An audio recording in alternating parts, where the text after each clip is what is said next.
law, the equation that links voltage, current, and resistance together. So V stands for potential difference. Potential difference, that's going to be the quantity. And we measure potential difference in voltage, or simplified to volts. And we write that the unit for that, the symbol for that is just the capital letter V. I stands for current. And current is the quantity. The unit for measuring current is amps. And the symbol for amps is simply an A. And lastly, R stands for resistance.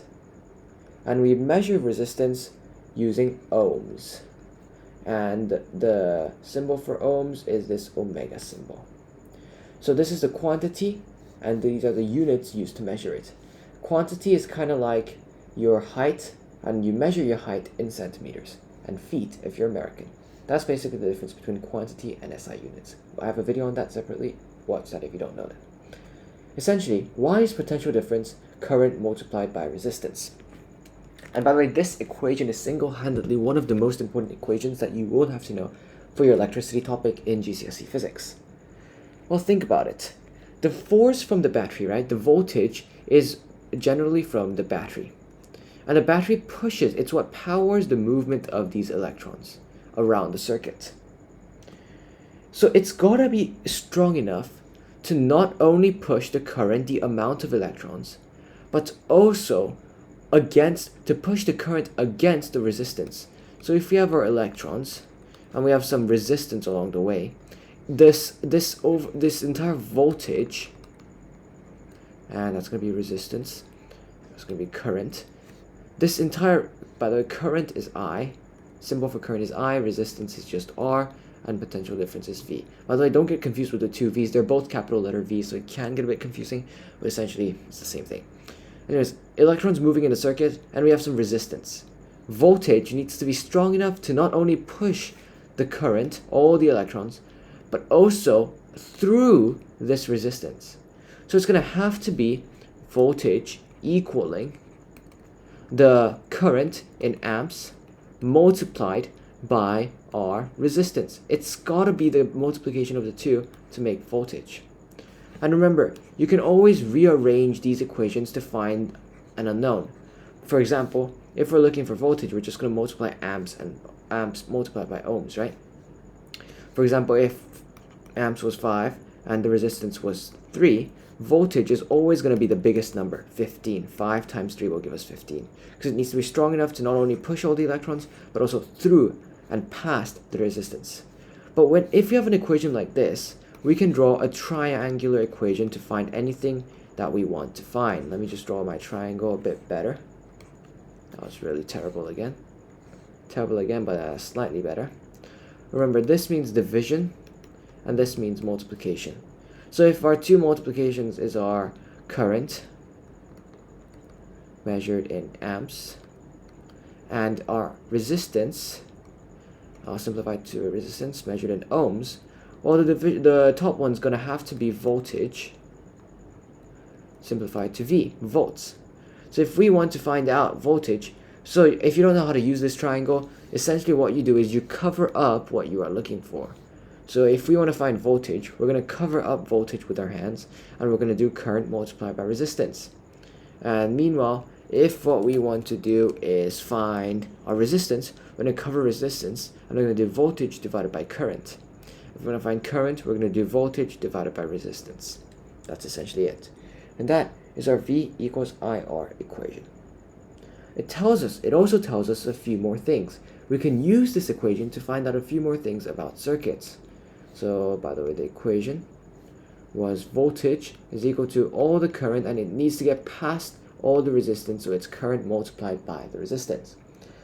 So, as long as resistance remains a constant, so as long as it does not change, then it also tells us that voltage and current should be directly proportional to one another. Why would that be? Well, if the resistance in a circuit is going to stay continuous, constant throughout, right?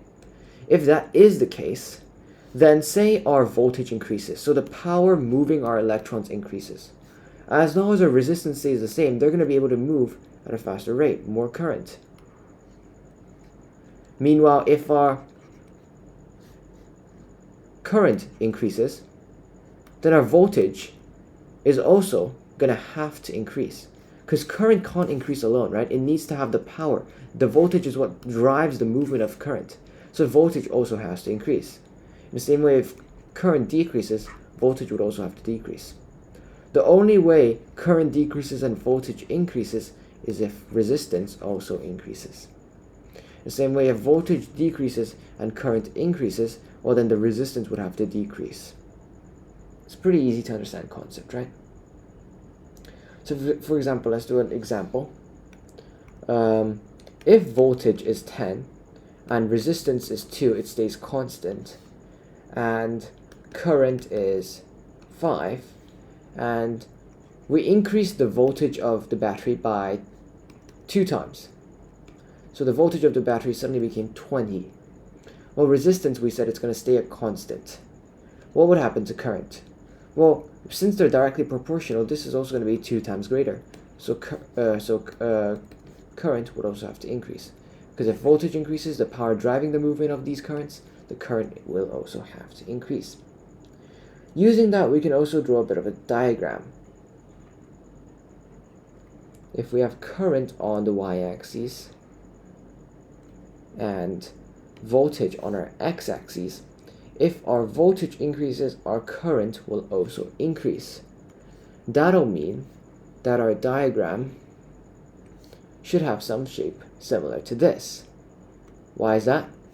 Well, if voltage increases, say from here, current will also have to increase. If voltage decreases, current would also have to, sorry, that's a really poor diagram. I shouldn't draw it this way. Oops. Bear with me. Just erase this. So if our voltage decreases, our voltage is on our x-axis. Our current, you'll also find that it decreases. If our voltage increases up to here, then our current, you'd find, also increases. So this is all with the assumptions that resistance and temperature also remains a constant. Why does temperature need to remain a constant? Well, essentially, if temperature rises, resistance also rises. Why so? If your temperature is higher, well, the electrons, it makes the flow of the current, so the flow of electrons, more challenging. Because resistance, basically, the resistance just needs to be a constant, as temperature also affects the resistance. If I explain this as simple of a way possible, if your temperature increases, then resistance, why would temperature, actually I'm not actually sure. Why does temperature increase? High temperature just makes temperature flow, the flow of these electrons a lot tougher. That's, basically you don't even need to know that part. You just need to know if temperature increases, if temperature increases, resistance also increases. Essentially, temperature increase just makes the flow of electrons more tougher.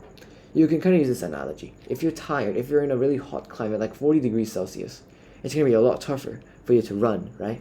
Same logic. If electrons are in a hotter area, it's going to be harder for them to move because they're tired. So resistance will also increase because they move around more slowly. Anyways, thanks for watching this one, and hope it helped.